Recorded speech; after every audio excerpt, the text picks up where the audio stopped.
Hello and welcome to Mitv Primetime News. I am Teresa Adeyemi. President Bola Tinubu has asked the Senate to confirm 11 nominees for appointment as justices of the Supreme Court. Senate President Godswill Akpabio read the President's letter at plenary on Wednesday.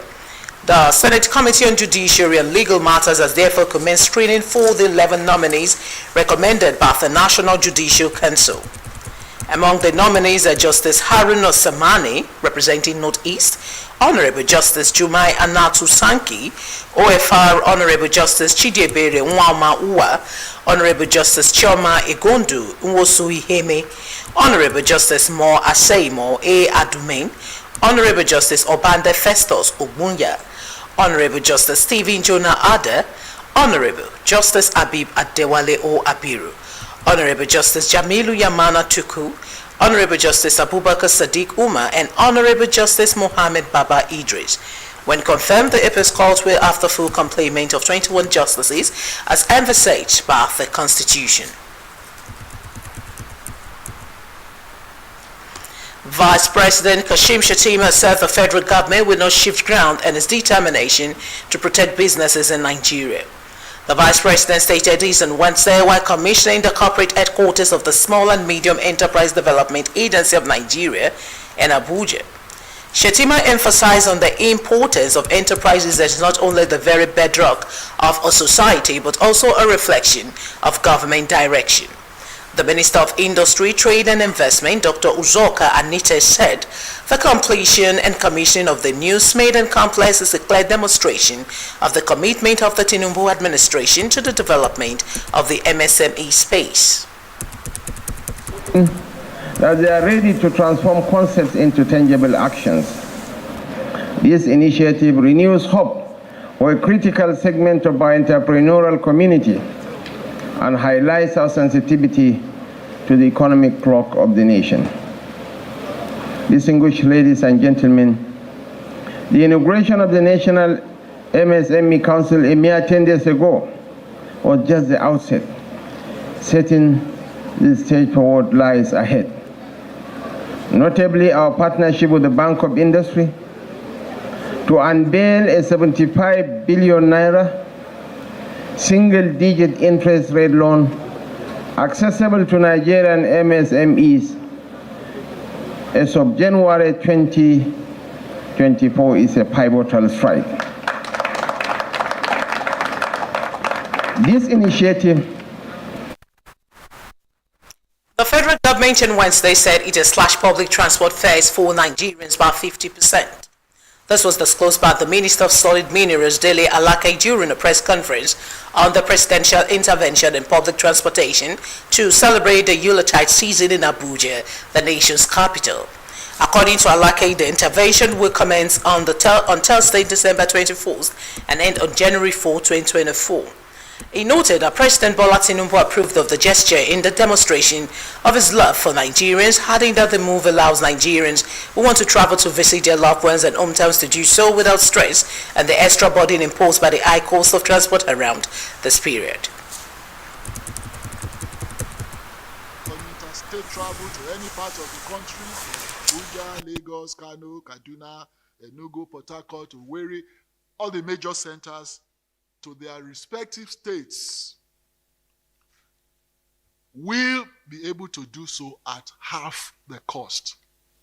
The federal government, under the leadership of President Tinubu, is working very hard to make sure Nigerians have a memorable and happy holiday season. The president has already directed the police department and the Department of State Services, the military, and all other security agencies to work collaboratively to ensure the holiday period is safe without any security breach in any part of the country. While we wish all Nigerians a great holiday season, we implore everyone to be law-abiding, be security conscious, be on the railway. We used to have 2 trips up, 2 trips down Abuja, Kaduna. We are going to maintain that. Lagos, Ibadan is 2 trips daily. We are going to maintain that. Warri Itape is 1 trip daily. We are going to maintain that. And on the road transport, why we decided to use Luxury Buses Union because they are more organized and more structured. So we held a meeting with the President of the Union.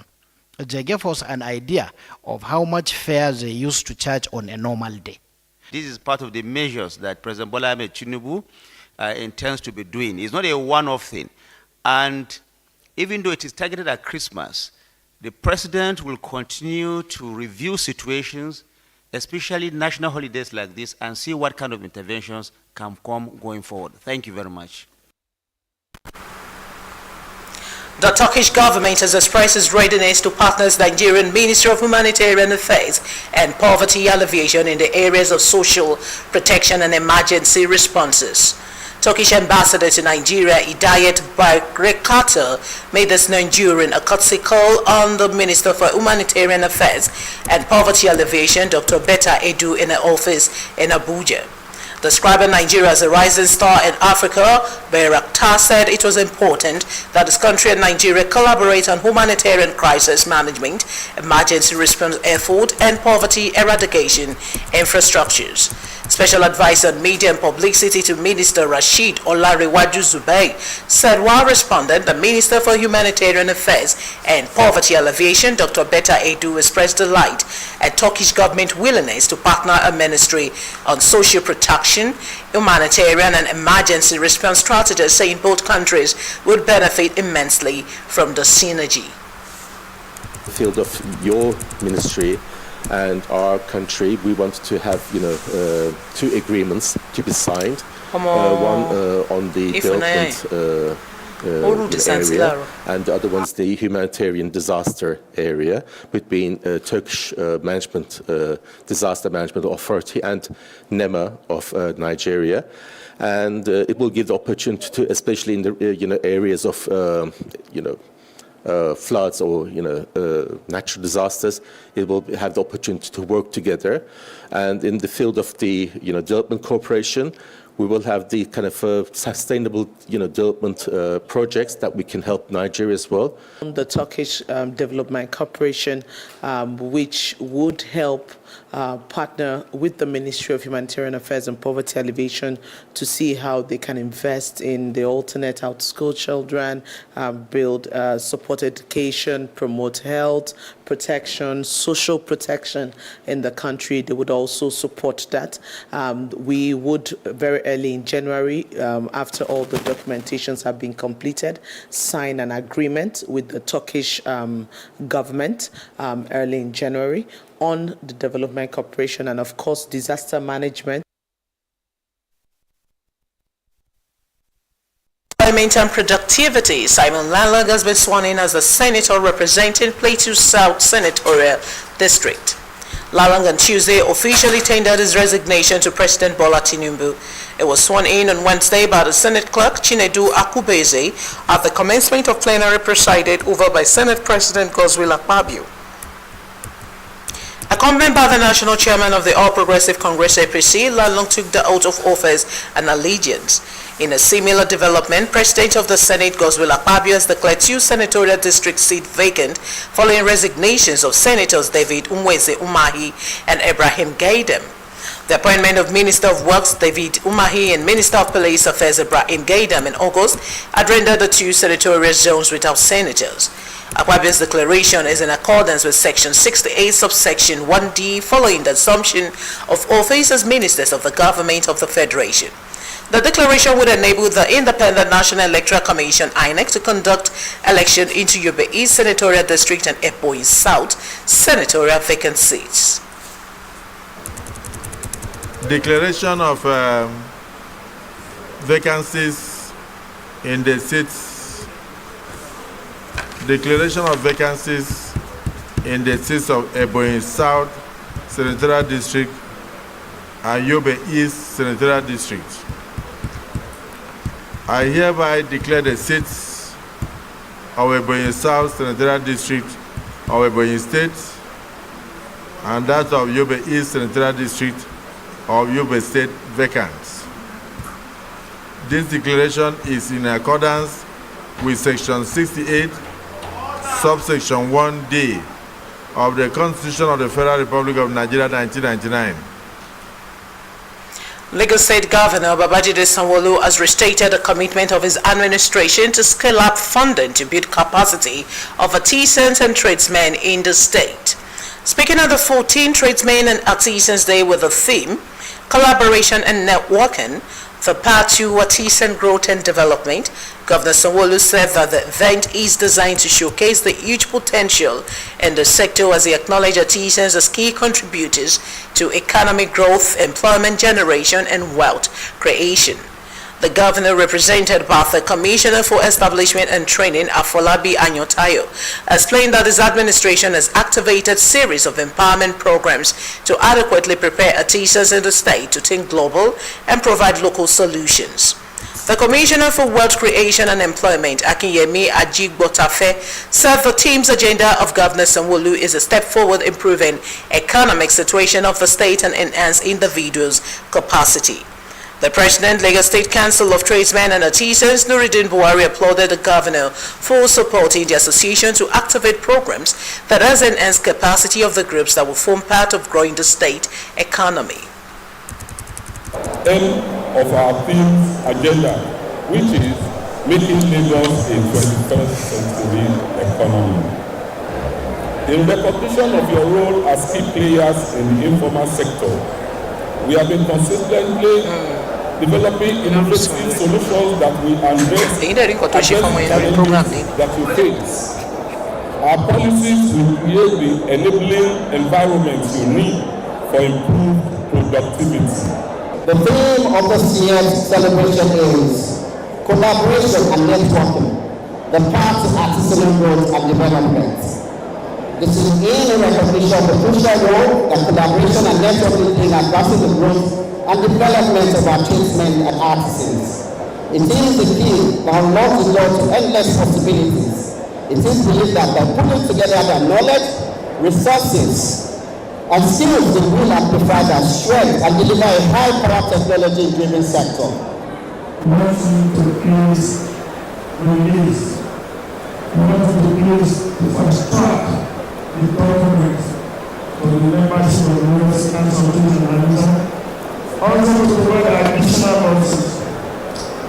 We want to continue to provide additional policies for the smooth transportation of members of the group for official engagements.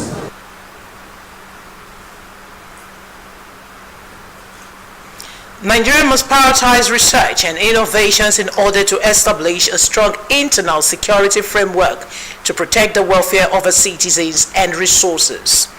Stakeholders in Nigeria educational sector made the submission at the 2023 Education Writers Association of Nigeria A1 Annual Summit with the theme Research for National Development, Nigeria's Internal Security in Focus.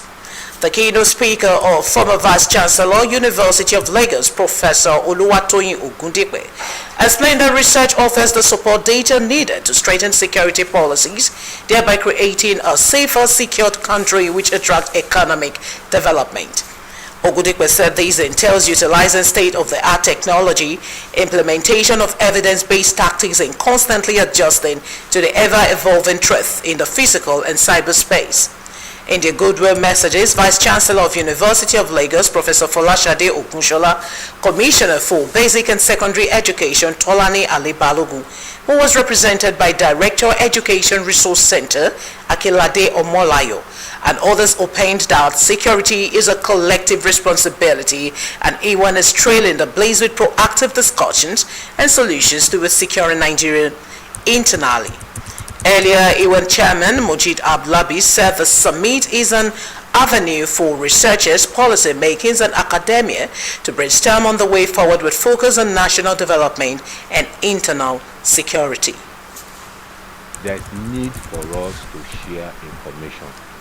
If there is any crime anywhere, the people involved, the security involved, should not hide it.